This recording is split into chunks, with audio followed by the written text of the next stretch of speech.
In this week's the news, Parliament in mourning after shock death of MP, another state of emergency in Marlborough from flooding, we love you fossil fuel daddy, says the government, and a giant baby throws a hate-fueled public tantrum to try and be edgy and relevant. All that and more coming up right now on this week's the news. Hello there, kia ora, I'm Paul, and this episode is not fit for oral consumption. Parliament has been stood down and is in a state of mourning after the unexpected passing of Te Pāti Māori's Tamaki Makaurau MP Takutai Tash Kemp earlier this week. Tributes came from all across the House, with MPs speaking of Kemp's passion for helping rangatahi youth, looking after the well-being of her community and her drive to improve outcomes for all Māori. The passing of an MP from an electorate seat also triggers an automatic by-election process since the death occurred more than 6 months before the next general election. Said a spokesperson for the coalition, "We know the process is costly and it would be a lot more cost efficient for us just to hold a new general election, so if Winston was really keen on fiscal management, now would be the time to walk away and force that to happen." A state of emergency has been declared in the Marlborough region with heavy rains and flooding, which saw banks breach and evacuations ordered. Civil Defence has told people in areas with potential flooding impacts to prepare supply bags, pets and prescriptions in case they need to leave quickly. The damage is expected to be somewhat exacerbated by the fact that flood protection measures are in the process of being upgraded after damage was identified from the Kaikoura earthquake.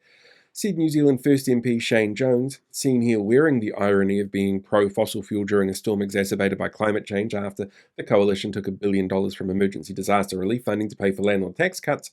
"This is exactly why we need to get rid of regional councils who look at all of region environmental issues. If they were needed, there would never have been an earthquake." New Zealand First MP Tanya Unkovic, seen here showing the Parliament how big she wants her brainworm to be after she found out RFK Jr. had one, has announced plans to quit Parliament.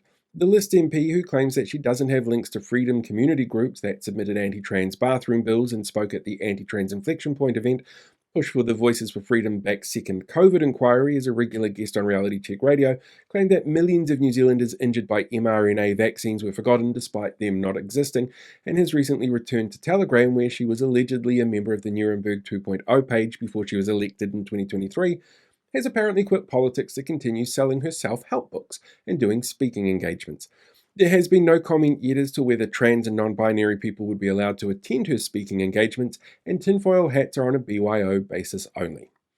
After announcing $200 million in this year's budget to support new fossil fuel extractions, the government this week also quietly pulled out of an international coalition to phase out fossil fuels. In a move widely condemned by international organisations, Greenpeace and WWF, Environment Minister Simon Watts, seen here standing in front of what future historians will one day call what we think were plants, wondering how to get rid of them, claimed that the country was still determined to reach its climate targets and that these changes would impact our international reputation. Said Watts, "If anything, it shows international fossil fuel companies that we will always put their needs over the needs of the people who have to live with the impacts of their work." Also, does anyone have an update on that flooding in Marlborough? The Finance and Expenditure Committee this week agreed by majority vote to only allow 30 hours for oral submissions on the David Seymour Thinks He Knows Better Than Everyone bill, also known as the RSB. With the committee to be split, this would mean just 2 days to hear oral submissions. Said Seymour, seen here with the reason why his judgment should always be questioned, "Well, bots don't need long to talk and the deranged are barely comprehensible, so I'm sure that's more than enough time for everyone else to have their say." The coalition is lauding a new plan that will see greenhouse gas emissions from the use of natural gas lowered in what experts are calling the inevitable side effect of running out of natural gas.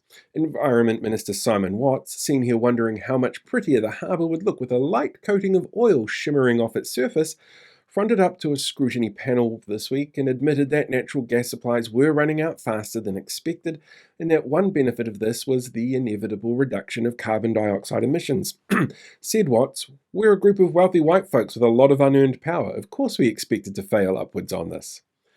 Christian cosplayer Brian Tamaki, seen here with his modelling gargoyle showing you how drag eyebrows shouldn't look, has come under fire this week for his holding of a rally that involved decrying imported religions.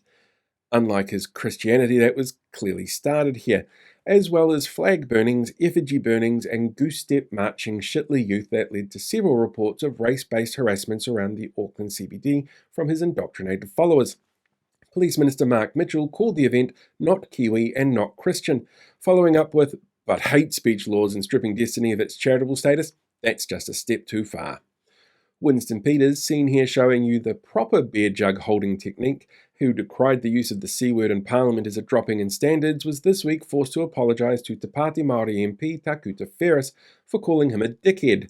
Said Peters of the incident, "It's only a lack of decorum when women or left-leaning Māori MPs do it. Otherwise, it's just good old-fashioned banter."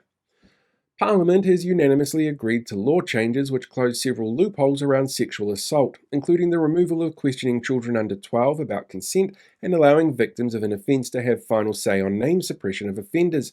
Said Associate Minister of Justice David Seymour, seen here with someone that they were all thinking about when Parliament passed these laws, "I don't know why everyone's looking at me, what did I do?"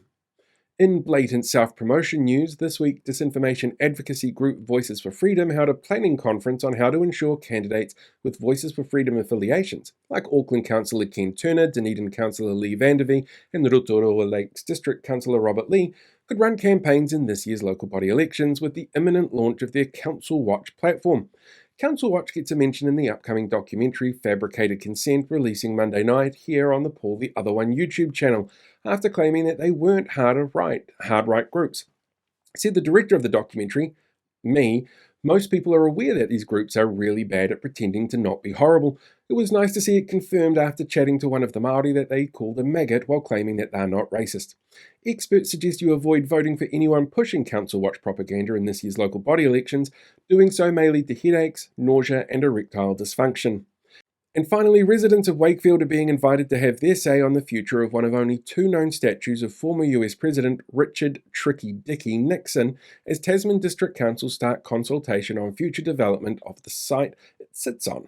The council is looking to replace a local community hub, a building prone to earthquake damage, and the site is one of the options. Said the statue on the potential, "I am not a crook, and I ask for the support of the silent majority of Wakefieldians." And that is this week's The News. We're taking a short hiatus for a few weeks so I can go and hide from angry mobs, but this week's The News will be back in late July. Thanks again for all the support, and until we get back, look after yourself, live long, prosper, and be one with the Force.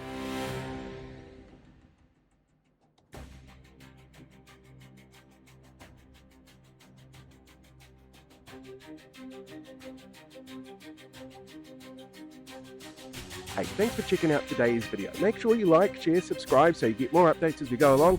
We deal with these guys for the rest of the year.